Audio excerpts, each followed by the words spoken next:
আসসালামু আলাইকুম রহমতুল্লাহ।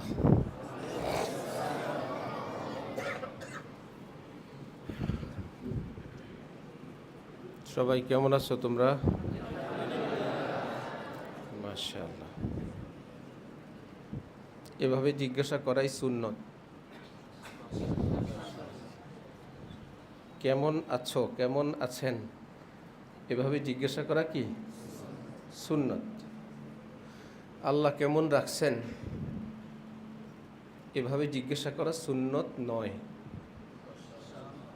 আল্লাহর আসমানের নিচে কোনো হাদিসে কোনো নবী, রসুল, সাহাবা কেউ কাউকে এই ভাষা জিজ্ঞেস করেছেন আল্লাহ কেমন রেখেছেন, এটা নাই।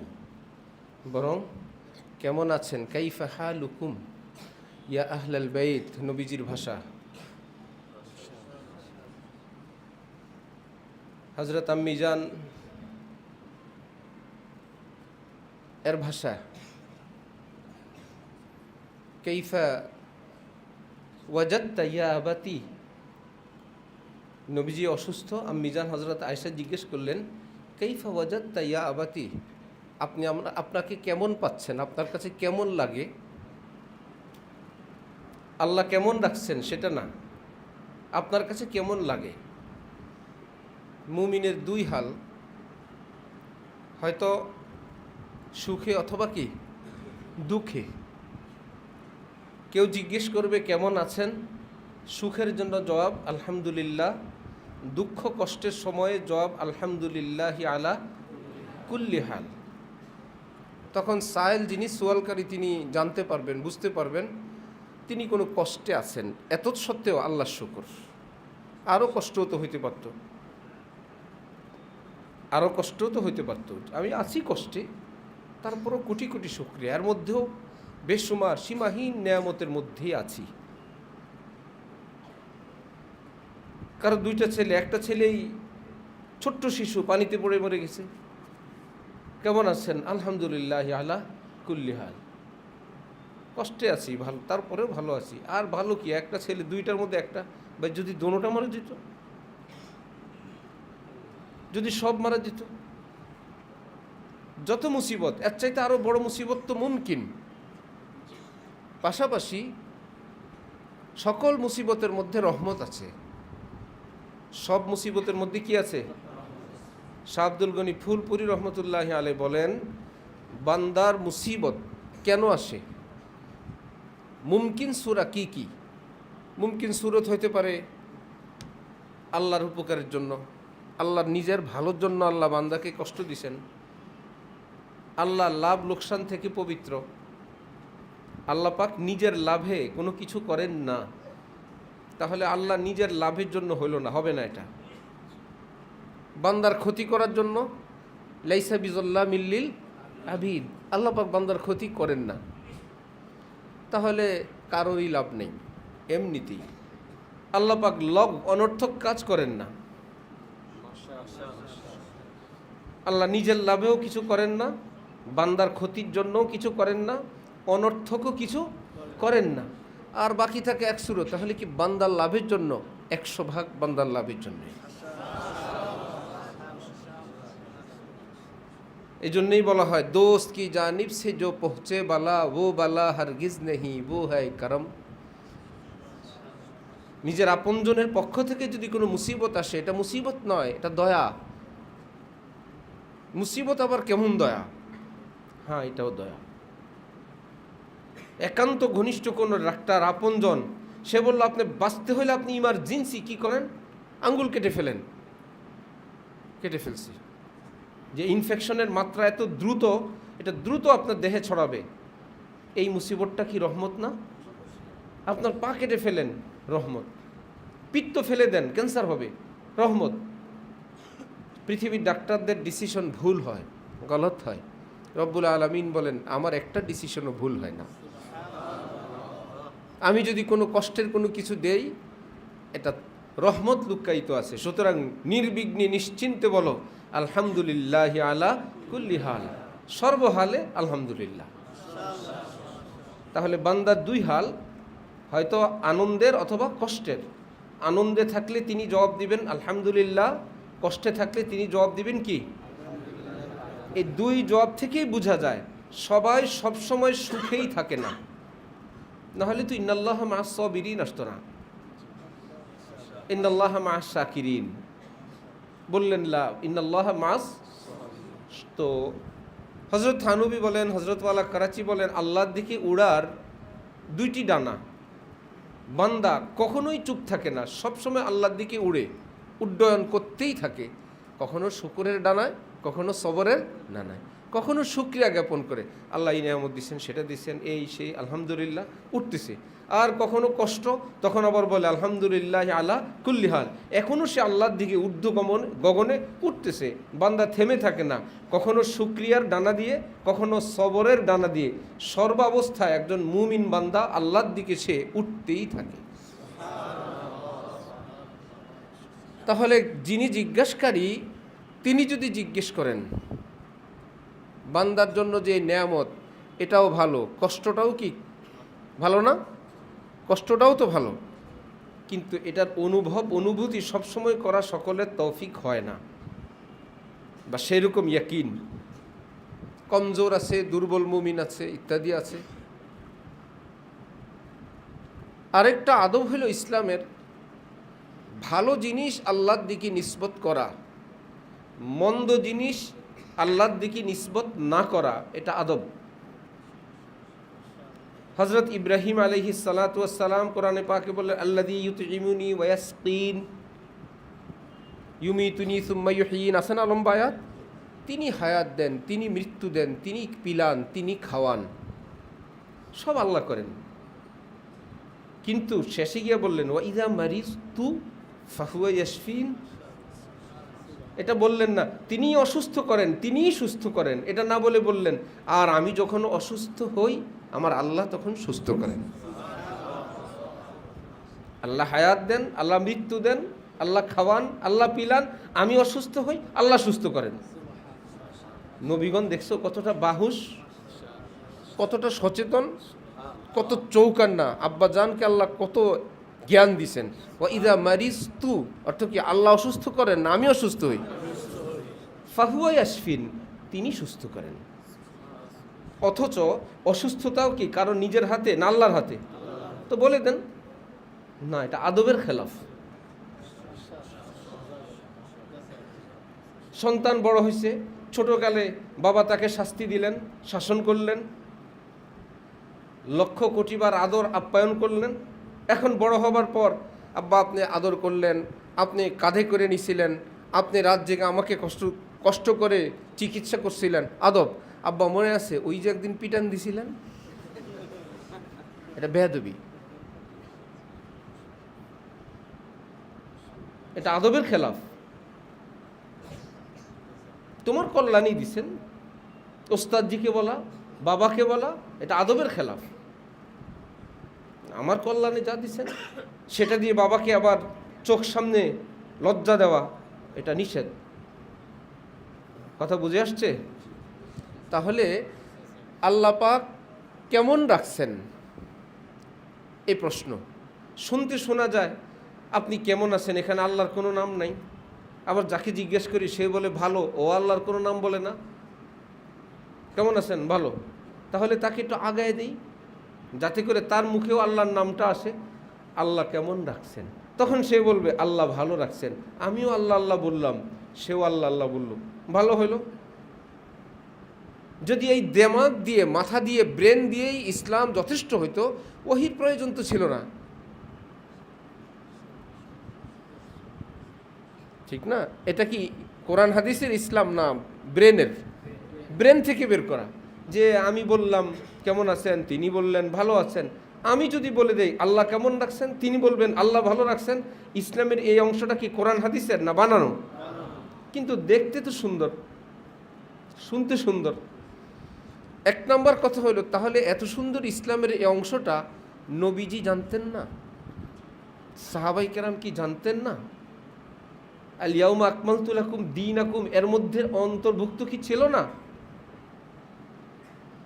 সুতরাং যেটা খাইরুল কুরুনি ছিল না, এইরকম সুন্দর কিছু আমাদের লাগবে না। যেটা খাইরুল কুরুনি ছিল না, এইরকম সুন্দর কিছু আমাদের লাগবে না। যদি সবাই সুন্দর কিছু আবিষ্কার ইসলামের পারমিশন পেয়ে যায়, যে খারাপ কিছু না, আপনি ভালো কিছু ইসলামে যোগ করতে পারবেন, তাহলে ভালো কিছু যোগ করতে করতে ইসলাম আর থাকবে? ইসলাম তো ভালো কিছুর নিচেই পড়ে যাবে। এই দরবারওয়ালা কিছু ভালো করছে, ওই হুজুর ভালো করছে, এই মাদ্রাসা থেকে নতুন কিছু বের করছে, ওই মাদ্রাসা থেকে এক দুরুদ ভালো করছে, এক পীর সাহেবের দরবারে দুরুদ শরীফ আল্লাহুম্মা সাল্লি আলা মুহাম্মদ, এরপরে ছদ্মনাম পীর সাহেবের আমি বলতেছি, ওয়ালা আলী সৈয়দ আলী মুহাম্মদ, ওনার নাম সৈয়দ আলী। এখন সৈয়দ আলী ছেলে রজ্জব আলী হয়েছে, রজ্জব আলী দুরুদ শরীফ আরেকটু লম্বা করছে, আল্লাহুম্মা সাল্লি আলা মুহাম্মদ ওয়ালা আলী সৈয়দ আলী মুহাম্মদ ওয়ালা আলী রজ্জব আলী মুহাম্মদ। তার ছেলে এখন কদম আলী হয়েছে, আল্লাহুম্মা সাল্লি আলা মুহাম্মদ ওয়ালা আলী সৈয়দ আলী মুহাম্মদ ওয়ালা আলী রজ্জব আলী মুহাম্মদ ওয়ালা কদম আলী। এই দুরুদ কত লম্বা হবে শেষে? এই কি সৈয়দ আলীদের দরবার একটাই? আর দরবার আছে না? সারা দুনিয়া কি এটা আমাদের দরবার শরীফ, এটাও দুরুদ। ভালো জিনিস না, ভালো জিনিস ইসলামে যোগ করা ভালো না। ভালো জিনিস ইসলামে যোগ করা কি না? নবীজি ভালো আল্লাহদের সঙ্গে বলছেন, মান ওয়াক্কারা সাহিবা বিদাতিন ফাকাদ আআন আলা হাদমিল ইসলাম। যে কোনো বেদাতি লিডারকে সম্মান করলো, সে আমার ইসলাম ধ্বংসের কাজে হেল্প করলো, সহযোগিতা করলো। একটা ইবলিসকে তুমি সম্মান করলা, আমার দেওয়া ইসলামের গায়ে আবার নতুন হাত পা নতুন করে আঙ্গুল লাগাইছে, সে আমারটা পরিপূর্ণ ছিল না। সে আমার ইসলামকে অসম্পূর্ণ বলে নতুন করে ইসলামকে সংযোজন করে। এইরকম দুষ্ট দুরাচারকে কেউ সম্মান করবে না। নবীজি বলেন যে তোমার নবীর ইসলাম তোমার কাছে ভালো লাগে না, নতুন আবিষ্কৃত ইসলাম, মান ওয়াক্কারা সাহিবা বিদাতিন ফাকাদ আআন আলা হাদমিল ইসলাম, ইসলাম ধ্বংসের কাজে সে সহযোগিতা করলো। এক আমি জানো আয়েশা রাদিয়াল্লাহু তাআলা আনহা থেকে হাদিস, মান আহদাসা ফি আমরিনা হাযা মা লাইসা মিনহু ফাহুয়া রাদ্দুন। আমাদের এই ইসলামে নতুন কিছু যে আবিষ্কার করবে, সেই জিনিসটা বিতাড়িত, মরদুদ, এটাকে আমরা ফিক্কা মেরে ফেলে দেব। অথবা যেই ব্যক্তি আবিষ্কার করলেন সেই ইসলাম থেকে বিতাড়িত, ফাহুয়া রদ্দুন, সেই ব্যক্তি ইসলাম থেকে আলাদা, আমাদের কেউ না সে। কেন? ইসলামের বয়স বাড়বে, এই যদি জোড়াতালি লাগতে থাকে, ইসলাম তো অনেক বড় হয়ে যাবে এবং সবাই ধারক বাহক হয়ে যাবে, সবাই ইসলামের প্রবক্তা হয়ে যাবে। আমরা সবাই ইসলামের অনুসারী, কেউ ইসলামের হাত পা অঙ্গ প্রত্যঙ্গ বাড়ানোর পারমিশন পৃথিবীর কারোর ভালো কিছু নেই। তাহলে যিনি প্রশ্ন করবেন তিনি যদি বলেন আল্লাহ কেমন রাখছেন, যাকে প্রশ্ন করবে তিনি যদি জিজ্ঞেস করেন মানে কি আল্লাহর ব্যাপারে আপনার সন্দেহ, আপনি কি জানতে চান, আল্লাহ ভালো রাখছেন না খারাপ রাখছেন, এই কথাই তো উদ্দেশ্য। আল্লাহ আপনাকে কেমন রাখছেন এর অর্থ কি? যদি ফিক্সড হয় আল্লাহ ভালোই রাখছেন, তাহলে তার প্রশ্ন নাই। হালাত একটা, হালাত কয়টা? আসলে কয়টা? দুইটা। তাহলে যিনি প্রশ্ন করলেন আল্লাহ কেমন রাখছেন, অর্থ কি? আল্লাহ ভালো রাখছেন না আল্লাহ খারাপ রাখছেন? এই সুয়াল হারাম। আল্লাহকে আবার খারাপ রাখেন নাকি? আপনি কি বলেন যে আল্লাহ কি আপনাকে ভালো রাখছেন নাকি আল্লাহ খারাপ রাখছেন? এই আকীদার থেকে সুয়াল করা না জায়েজ, হারাম। আমার রেকর্ড হচ্ছে, লাইভ হচ্ছে, 100 বার শুনতে পারবা। আল্লাহ কি ভালো রাখছেন না খারাপ রাখছেন, এই সুয়াল হারাম। আল্লাহ খারাপ রাখেন না। একটু আগে বললাম না, বাহ্যিকভাবে আসা আন তাকরাহু শাইআন ওয়া হুয়া খায়রুল লাকুম, কত কিছু তোমাদের খারাপ লাগবে, জেনে রাখবা, সেটাও কল্যাণ। কোরআনে পাকের আয়াত। কত কিছু তোমাদের খারাপ লাগবে, আমি আল্লাহর পক্ষ থেকে বিধান, আদেশ নিষেধ জেনে রাখবা দুনিয়া আখিরাতের জন্য, সেটাও তোমাদের জন্য কল্যাণের, তোমাদের উপকারের, ভালোর। তাহলে আল্লাহ কি খারাপ রাখেন না? সবসময় ভালো রাখেন। সেটা আমাদের কাঙ্ক্ষিত অনাকাঙ্ক্ষিত, আমরা সেই নিয়ামতের জন্য প্রস্তুত। হাজী আমদাদুল্লাহ মুহাজির মক্কির কথা আছে না, বয়ান করলেন অসুস্থতাও নিয়ামত। অসুস্থতাও কি নিয়ামত? হযরত থানবী বলেন, এক লোক তার বাচ্চা নিয়ে আসছে অসুস্থ, দোয়া করার জন্য। ইসলামের নীতিমালা হইল আল্লাহর নিয়ামত দূর করার দোয়া করা জায়েজ নেই। কেউ বলতে পারবেন আল্লাহ আমাকে আপনি এই সুখ দিছেন, তুলে নিয়ে যান, টাকা পয়সা দিছেন নিয়ে যান, সুস্থতা দিছেন নিয়ে যান, এটা হারাম, বেয়াদবি। তাহলে আল্লাহ পাকের নেয়ামত দূর করার দোয়া করা কি নাই? একটু আগে বয়ান করছেন অসুস্থতা কি নেয়ামত। হযরত থানবী বলেন দোয়া বয়ান তো করলেন, এখন দেখব কি দোয়া করে দরবসকে। বললেন অসুস্থতা নেয়ামত, এখন এই লোকের বাচ্চা অসুস্থ, দেখি তো কি দোয়া করে। হাজী সাহেব বললেন আল্লাহ অসুস্থতাও নেয়ামত, সুস্থতাও নেয়ামত। অসুস্থতার নেয়ামতটা আপনার ভারী নেয়ামত, সুস্থতারটা হালকা নেয়ামত। আমরা কমজোর বান্দা, অসুস্থতার ভারী নেয়ামতটা তুলে নিয়ে সুস্থতার হালকা নেয়ামত দান করেন।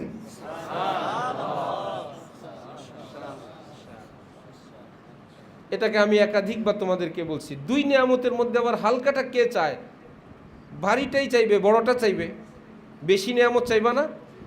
রাস্তা দিয়ে আসতে চোরা দুইটা তিনটা একদম কয়েকজন সশস্ত্র ব্যক্তি বলল যে এই 2টা টাকার বস্তা, যেটা নিবা সেটাই তোমার। 1000 টাকার বান্ডিল ভরা, একটা 5-6 মণ হবে আর একটা 2 মণ, মাথাত করে নিয়ে যাও।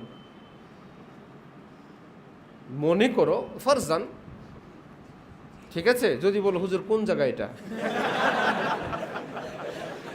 ভালো কিছু খায় নিয়ে আজকেই যাই, সেটা না। মনে করো মূল কথাটা বোঝানোর জন্য, যেটা নিবা সেটাই তোমার।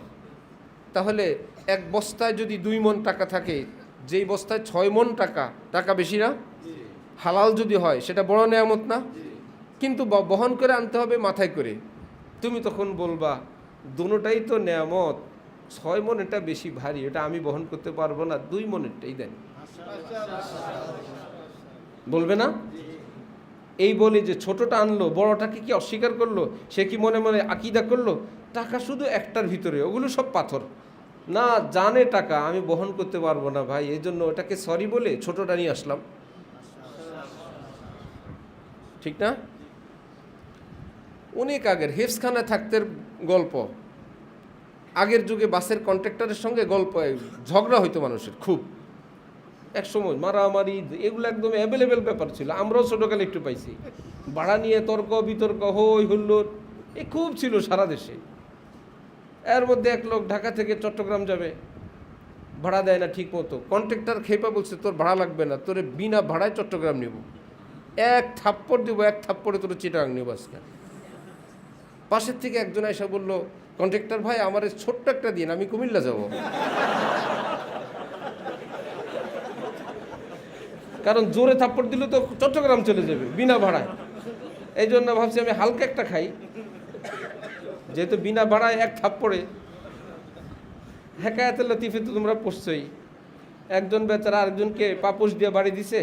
হাকিমের কাছে, বিচারপতির কাছে গেলে বিচারপতি বলল যাই হোক সর্বশেষ 8 আনা জরিমানা দিয়ে দাও, 50 পয়সা। এখন অপরাধী পকেট থেকে খুঁজে টুজে 8 আনা পায় না, পাপোশ নিয়ে এসে বিচারপতির বাড়ি দিছে একটা, দিয়ে 1 টাকা দিয়ে বললো আপনি 8 আনা নিয়ে 8 আনা দিয়ে। এক বাড়িতে যেহেতু 8 আনা, আমার কাছে খুচরো পয়সাও নাই, ভাগ করে নিয়ে। যাই হোক নাই হোক, তাহলে 2 মণের বস্তা আর 6 মণের বস্তা দুটোটাই তোমার জন্য ফ্রি একটা গিফট, কিন্তু উঠাইতে হবে নিজে মাথায়। তখন তুমি উঠাবা কোনটা, 6 মণেরটা না 2 মণেরটা? এই বলে কি 6 মণের নেয়ামত অস্বীকার করলা? স্বীকার করি, বহন করা সম্ভব না।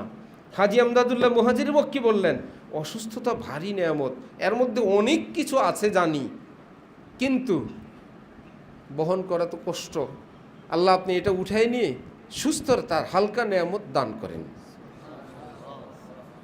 হযরত আইয়ুব আলাইহিস সালাম সুস্থ হলে আল্লাহ পাক জিজ্ঞেস করলেন আইয়ুব কেমন আছো আজকাল?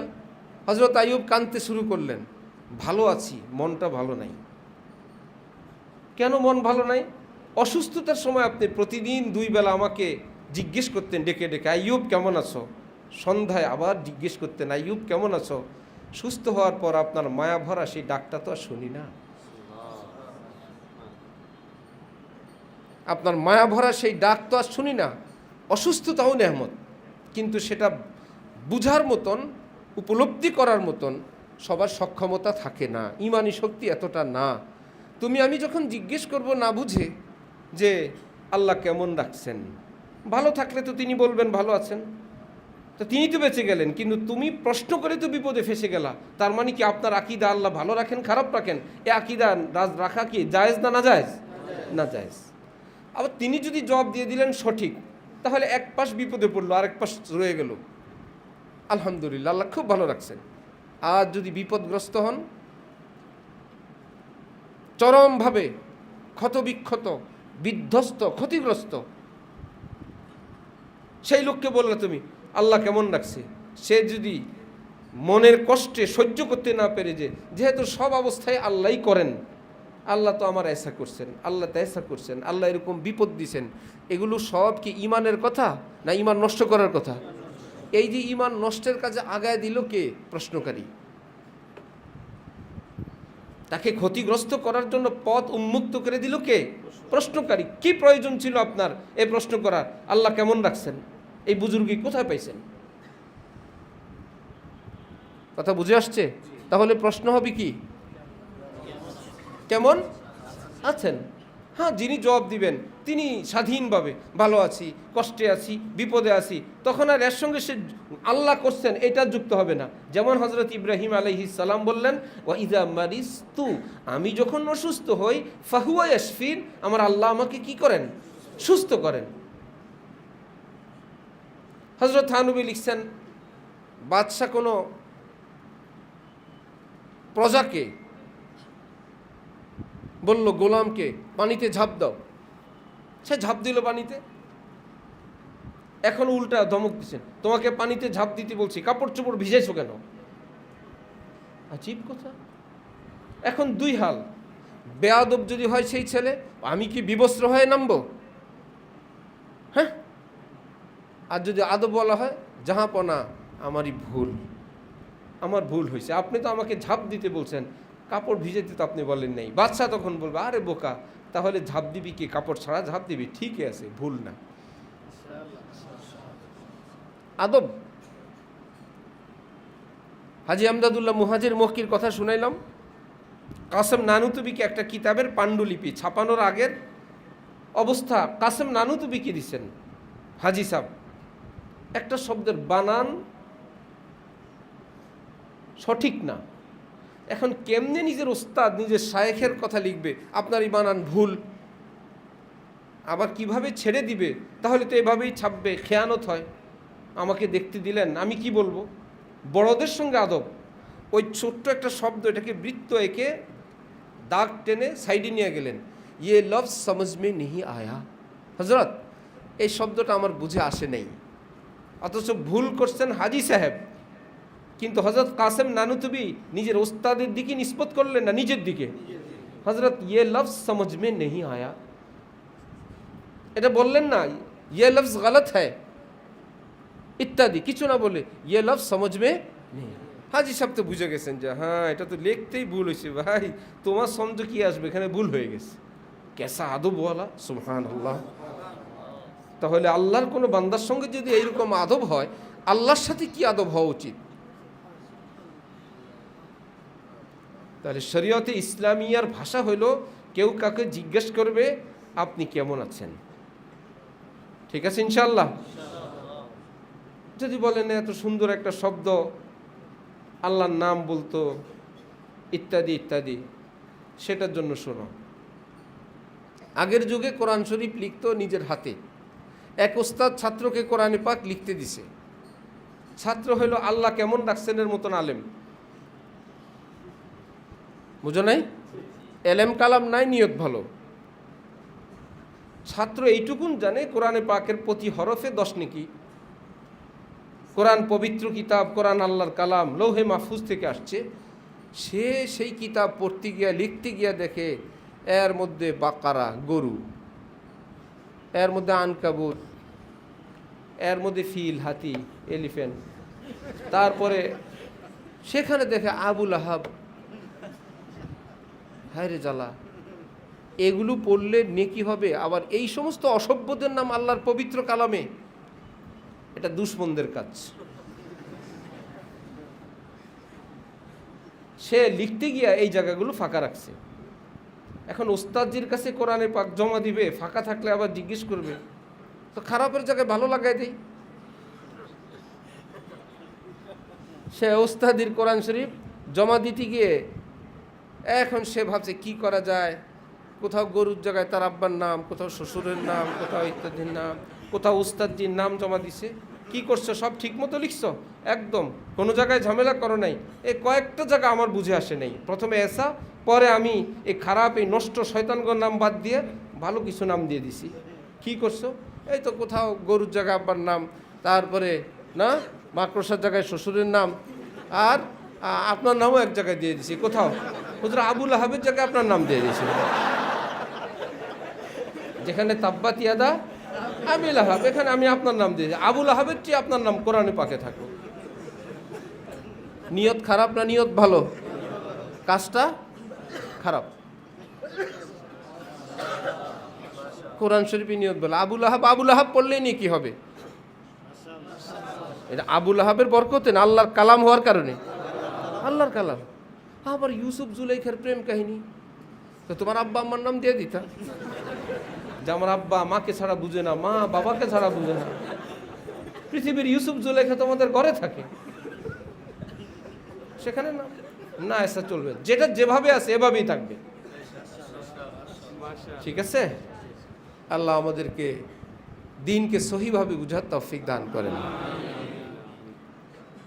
আল্লাহ, আমরা কওমি মাদ্রাসা ওলামায়ে দেওবন্দের রুহানি আওলাদ। এই পৃথিবীতে বছর পর শতাব্দীর পর পর বিভিন্ন ডালপালা চতুর্দিকে ছড়াইতে থাকে, ব্যাখ্যা বিশ্লেষণের ডান বাম হইতে থাকে। আবার একটা মূল কাফেলা থাকে, নবী যে কাফেলা, সেই কাফেলা একদম সেই স্মৃতির উপর আমলের উপর একটা জামাত থাকে। আবার কোরআন হাদিসকে সামনে রেখে ব্যাখ্যা করতে গিয়ে কেউ ডান বামেও চলে যান, কেউ খারিজি, কেউ শিয়া, কেউ কাদরিয়া, কেউ জাবরিয়া, কেউ মুরজিয়া, ইত্যাদি ইত্যাদি। মুসলমানই ওলামায়ে দেওবন্দ 1300 বছর পর এসে 1300 বছর থেকে নিয়ে নবীজি পর্যন্ত ইসলামের যে মূল ধারাটা, ডানে ভাই অনেক কথা অনেক ব্যাখ্যা, সর্বযুগের হক্কানি আলেম ওলামাদের জামাতের ফয়সালা কি ছিল, ওই সময় আবার অন্যদের ফয়সালা কি ছিল, ডানে ভাইয়ের সমসাময়িক কিছু কথা একদম 1300 বছর থেকে নিয়ে নবীজি পর্যন্ত ইসলামের মূল ধারাটাকে ওলামায়ে দেওবন্দ একদম উম্মতের সামনে সাফ করে বাতলাই গেছেন। যুগে যুগে বিভিন্ন ব্যাখ্যা বিশ্লেষণ ডানে বায়ে গেল, কিন্তু সিরাতুল মুস্তাকিম এটার উপর জমহুর, এটার উপর মুহাক্কিকিন, হ্যাঁ মুহাক্কিকিনের ছাত্র অথবা কোনো এক ব্যক্তি কোনো একটা ব্যাখ্যা করে ডানে বায়ে চলে গেছেন, তিনি ভালো, তার এই ব্যাখ্যাটা ঝামেলা আছে, সমসাময়িক অন্যান্য আলেমরা গ্রহণ করেন নেই, ইত্যাদি ইত্যাদি। এইরকম একটা পথ একদম নবীজি পর্যন্ত, যেটাকে সিরাতুল মুস্তাকিম বলা হয়, এইরকম একটা পথ উম্মতের জন্য তারা উন্মুক্ত করে গেছেন। এই জন্য সৈয়দ আতাউল্লাহ বুখারী রহমতুল্লাহ আলাইহি এই ওলামায়ে দেওবন্দ সম্পর্কে বলতেন, সাহাবা কা এক কাফেলা যা রাহা থা ইত্তেফাক সে পিছে রহ গিয়া। তাদের এলেম, আমল, আখলাক, ফিকির, এতেদাল, বাড়াবাড়িও নেই, কমাকমিও নেই। মানে একদম দুনিয়ার মৌজু হাদিসও বয়ান করে এমনও না, একদম সহি হাদিস ব্যতীত কিছু মানে না, এত কড়াকড়িও না। তিরমিজি শরীফ আল্লাহ পাক তৌফিক দিলে পড়বা, পৃষ্ঠায় পৃষ্ঠায় ইমাম তিরমিজি হাযা হাদিসুন হাসান, হাযা হাদিসুন হাসান, হাযা হাদিসুন হাসান, হাজারবার তিরমিজি শরীফের হাদিস, যে হাদিসের স্তরের দিক থেকে এটা হাসান হাদিস, তার মানে এটা সহি না, সহির পরের স্তরের। কি ব্যাপার ভাই, নবীজি যখন হাদিস বলতেন, তোমাদেরকে আগে বলছি, তখন কি হাদিসের কোনো প্রকার ছিল না, সবই এক প্রকার। এবার এই প্রকারগুলো শুরু হইল সাহাবীদের যুগে না? তো মেশকাতলারা আস, ইমাম তিরমিজি জন্ম কবে? 201, 279, দাউদ 202, 75, তো সব হইল 200 থেকে 300-র মধ্যেই মুহাদ্দিসরা হিজরি। সবার মুরব্বী ইমাম বুখারী 194, 56। 193 জন্ম হলে পরের দিন থেকে বুখারি লেখা শুরু করছেন। মক্ত পড়ালেখা আছে না, হেফজখানা তো। আর অন্যদের 201, 194, 201। ওইদিকে আমাদের আইম্মায়ে কেরাম, ইমামে আজম 80, 150, ইমাম মালিক 93, তারপরে কি 179, ইমাম শাফি 150, 204, আর ইমাম আহমদ ইবনে হাম্বল 164, 241। তো ইমামদের কাফেলা চলে গেল, 80 থেকে শুরু হয়ে 164 পর্যন্ত জন্ম শেষ। আর বুখারিওয়ালারা শুরু হলো 194 থেকে জন্ম। এরপরে এর একটু আগ দিয়ে একটু পর দিয়ে হলো কি বিশাল বড় এই হাদিসকে সহি, হাসান, জয়ীফ, মৌজু এটা লেখার গল্প। বুঝে আসছে? মৌজু হাদিসকে আবার হাদিস কেন বলে এটার এক সুন্দর উদাহরণ দিছিল গোলাম আহমদ কাদিয়ানি না। সে বলছিল সে মৃত্যুর আগে একটা বিয়ে করবে, তার বউর নাম হবে আহমদি বেগম। কি বেগম? সে গোলাম আহমদ, তার বউর নাম হবে আহমদি বেগম। আর মৃত্যুর আগে বেচারার ওহি অনুযায়ী এর বিয়ে হয় নাই, কিন্তু বলা হয় গোলাম আহমদ কাদিয়ানির বউ। বিভিন্ন এলাকায় নির্বাচন করে ফেল করে তারপরও চেয়ারম্যান বলে, দেখো নাই চেয়ারম্যান সাহেব। কেমনি চেয়ারম্যান? কোন টারমে? কোনো টারমেই না, নির্বাচন করছিলেন। এই চেয়ারম্যানরা যেমন চেয়ারম্যান, এই জন্য জাল হাদিসও তেমন কি হাদিস। জাল হাদিস এটাও না কেটা হাদিস। গোল কি মুতানাব্বি, ভণ্ড নবীকে লোকেরা বলতো। নবীন অর্থ নবী, মুতানাব্বি অর্থ ভণ্ড নবী। নাবি অর্থ কি নবী, মুতানাব্বি অর্থ ভণ্ড নবী। তো লোকেরা তাকে বলতো ইয়া মুতানাব্বি, নাম নাম ইয়া কি। তাকে জিজ্ঞেস করলো তোকে ভণ্ড নবী বলে খারাপ লাগে না? সে তখন বলতো ভালো বলুক খারাপ বলুক, নবী তো বলে, আমি এতেই খুশি। আমার যে নবী বলে ডাক দেয়, বন্ড নবী একদিন আসতেও পারে, বন্ড শব্দটা থাকবে না দুনিয়া, আর বাকি থাকবে কি নবী। আমি সেই দিনের প্রত্যাশায় আছি। তো যাই হোক, জাল হাদিস, এই জাল হাদিস। তো যখন 80 হিজরি, 150 হিজরি, 200 হিজরি, 250 হিজরি, 300 হিজরি এ আসলো, তাহলে 80তে ইমাম আজমের জন্ম। তার পূর্বেও তো গল্প আছে। নবীজি 80 বছর আগে হিজরত করে আসছেন। আমাদের দেশের স্বাধীনতার বয়স এখনো 60 হয় নাই, 56 বছর। স্বাধীনতার ইতিহাস যারে বলবে একরকম, আরেকজনে বলে আরেক রকম। এই সরকার আসলে একরকম, সেই সরকার আসলে ফিনিশ। 56 বছরে খতম। তাহলে অনেক চড়াই উতরায়, অনেক কিছুর পর খাইরুল কুরুন ভাবছেন মুহাদ্দিসিনরা হাদিসগুলো আমরা লিখে ফেলি। একদম যে হাদিসগুলো শ্রেষ্ঠ শ্রেষ্ঠ সনদে বিশ্বাসযোগ্য ব্যক্তি, গ্রহণযোগ্য, পৃথিবী সারা আলেম, তিনি কার কাছে, তিনি কার কাছে, তিনি কার কাছে, এবং তিনি কেমন, তার মেধা কেমন, তার উস্তাদের সঙ্গে সাক্ষাৎ কেমন, কতক্ষণ ছিলেন, তাকওয়া, পরহেজগারি, মেধা শক্তি, স্মৃতিশক্তি, উস্তাদের বয়স, তার বয়স, মুলাকাত, অবস্থান, অনেক পরীক্ষা নিরীক্ষা করার পর ঘাটে ঘাটে যখন মিলে গেছে, হ্যাঁ নাম লেখেন, গ্রহণযোগ্য, একজন বর্ণনাকারী গ্রহণযোগ্য। সিয়ারু আলামিন নুবালা কিতাব আছে, মাদ্রাসায় আছে, ইমাম শামসুদ্দি জাহাবি সহ অনেক বড় বড় কিতাব আছে। এই হাদিস বর্ণনা করে যারা বড় বড় কিতাব পর্যন্ত আনছেন, পরে তো কিতাবই চলে আসছে, বুখারী, মুসলিম, তিরমিজি পর্যন্ত নবীজির থেকে মধ্যখানের যে ব্যক্তি, ওই তাদের জীবনী আছে এই কিতাবে। জন্ম কবে, মৃত্যু কবে, কোন উস্তাদের কাছে হাদিস পড়ছেন, কার থেকে কয়টা বর্ণনা করছেন, তিনি কেমন গ্রহণযোগ্য ইসলামী জগতে। ইসলামে শুধু কোরআন হাদিস সুসংরক্ষিত না, হাদিসের বর্ণনাকারীদের নাম, ঠিকানা, বাপদাদার এবং তার গ্রহণযোগ্যতা সেটাও কিতাবে আছে।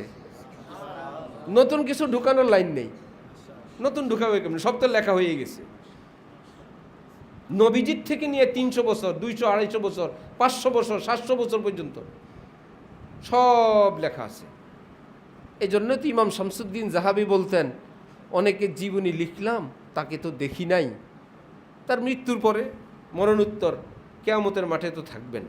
আল্লাহ যদি আমার তৌফিক দেন, কিয়ামতের মাঠে তো সব আলেমরা থাকবেন, আমি এক এক আলেমের মাথায় হাত দিয়ে এরকম বলবো, ওনার নাম এই, বাড়ি কুফায়, জন্ম এততে, মৃত্যু এততে, এতটা হাদিস তিনি বর্ণনা করেছেন, এতটা সহি, এতটা হাসান, এতটা জয়ীফ।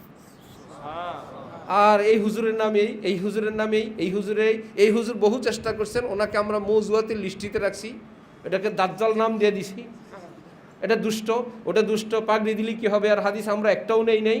কিয়ামতের মাঠে তো সব থাকবে, মাথায় হাত দিয়ে একজন একজন করে বলে দিব, আল্লাহ আমাকে সেই তৌফিক দান করছেন। ইমাম শামসুদ্দিন জাহাবি, সব লেখা। পরবর্তীতে যখন দেখলেন যার জীবনে ধোঁকা আছে, মিথ্যা আছে, প্রতারণা আছে, ভুলে যায়, এরকম আছে, বাদ, তোমার লাগবেই না, আমাদের ইসলামী জগতে তোর নামই নেই, যা। একদম বুজুর্গ, পরহেজগার, শতভাগ পরীক্ষায় উত্তীর্ণ, এই বর্ণনাকারীদের হাদিস কিতাব লেখা থেকে নবীজি পর্যন্ত মধ্যখানে যে ধারায় যারা আছেন, আমরা তাদের হাদিস রাখবো, সব পবিত্র, সব বড়। এবার বড়রা কি সব সমান না? তাদের মধ্যে বড় ছোট আছে। এই বড়রা গ্রহণযোগ্য বর্ণনাকারীদের হাদিসকে বলা হয় শুদ্ধ হাদিস, হাদিসে মাকবুল। কি বলা হয়? মাকবুল, গ্রহণযোগ্য হাদিস। এইটাকে বাছাই করছেন তিন ভাগে। এর মধ্যে যেটা একদম সেরা সেটা হলো সহি, যেটা মিডিয়াম সেটার নাম হাসান, যেটা তৃতীয় শ্রেণীর সেটার নাম কি? জয়ীফ। তাহলে মকবুল হাদিস, গ্রহণযোগ্য হাদিস কয় প্রকার? আর যেটা কোনোভাবেই সেটা গ্রহণযোগ্য করা যায় নাই, সেটার নাম কি? জাল, মৌজু।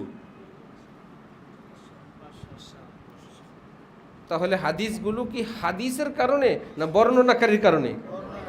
এবার বর্ণনাকারী একজনের দৃষ্টিতে বলল উনি গ্রহণযোগ্য না, পরে আরেকজন বলল তিনি গ্রহণযোগ্য, যার জন্য একই হাদিসকে কেউ জয়ীফ বলছেন, কেউ জাল হাদিস বলে দিচ্ছেন, অন্য 10 জন মিলে বলছেন না না জাল না। এটা আরও 10 সনদে আমরা পাইছি।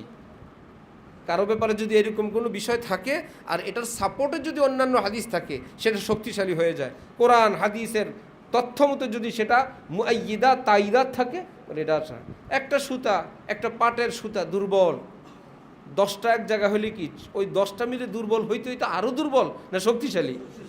কেন দুর্বল 10টা একত্রে হইলে তো এখন তো আরও দুর্বল হবে না। একদম পাতলা সুতা দুর্বল, কিন্তু 10টা যখন একত্রে হয়ে যায় এটা একটা রশি হয়ে যায়। ঠিক বর্ণনাকারীদের যোগ্যতায় যদি এরকম কোনো দুর্বলতার মাত্রা দেখা যায়, কিন্তু এই মাত্রার আরও 2, 4, 5 জন যখন তার সঙ্গে যোগ দেয়, সবাই মিলে কি হয়ে যায়? শক্তিশালী হয়ে যায়। লোক তো ভালো, এই কঠিন, ওনার দেমাগি কোনো ব্যাপার স্যাপার, ব্রেনের ব্যাপার ইত্যাদি।